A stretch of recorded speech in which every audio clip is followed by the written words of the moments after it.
তিনটি বিষয়ের কথা কখনো কাউকে বলবেন না, তাহলে কঠিন বিপদে পড়ে যাবেন। অবশ্যই আমাদেরকে সতর্ক থাকতে হবে। নবীজি সাল্লাল্লাহু আলাইহি ওয়াসাল্লাম আমাদেরকে সতর্ক থাকতে বলেছেন, যাতে করে আমরা বিপদে পড়ে না যাই। এই জন্যই একটু চালাক চতুর হতে হবে। আপনি সতর্ক থাকবেন, এই তিনটি বিষয় কখনো আপনি কারো কাছে বলবেন না। নাম্বার ওয়ান, এক নাম্বার হচ্ছে খারাপ স্বপ্ন। আমরা অনেক সময় রাতের বেলা ঘুমানোর পরে খারাপ স্বপ্ন দেখি, আজে বাজে স্বপ্ন দেখি। খবরদার, এই স্বপ্নের কথা কখনো কাউকে বলবে না। কেননা যদি কেউ উল্টাপাল্টা ব্যাখ্যা করে স্বপ্নের, এই স্বপ্নের প্রভাব কিন্তু আপনার উপরে পড়তে পারে। তো আপনি কঠিন বিপদে পড়ে যেতে পারেন। নাম্বার টু, দ্বিতীয় নাম্বার হচ্ছে নিজের ব্যক্তিগত গুনাহের কথা কাউকে বলবেন না।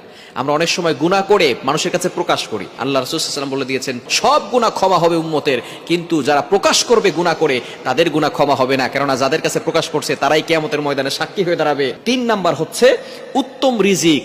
আপনার সন্তান ভালো, আপনার সম্পদ আছে, এগুলো মানুষের কাছে বলতে যাবেন না। তাদের বদনজর কিন্তু আপনার সম্পদের ভিতরে লেগে যেতে পারে।